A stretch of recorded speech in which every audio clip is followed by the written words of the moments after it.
કેમ છો? અમે તો બધા મજામાં ને. તો આજે જો અમે વાડી આવેલો છું ને ચા અમે કપા વીણતા હતા ને હજી અડધો બાકી છે કપા વીણવાનો. આ એટલો અમારે કપા છે ને અહીંયા હેઢો છે. આ દાવડા જો કેટલા લાંબા છે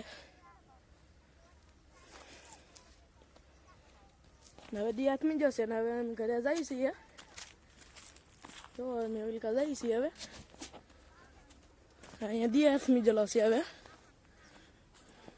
જો ગાંડી વેવી નાખી છે હજી આ એક છે નાખેલી, બીજી બધી આમ વેલકમ ચાવેલા છે. તો કપા જવો તમે, આ બીજાનો તો નાનો નાનો છે. તો હવે જો અમે ગાંડી લાવી નાખેલા છીએ અહીંયા ના અમારું ઘર છે. આ ગાંડી પીડી છે 4 ગાંડી સુધી કાલની અને આજની એટલો વીણેલો હતો. અને આજના આપણા વિડીયોમાં એટલું જ હતું. તમારી આવે બીજા વિડીયોમાં.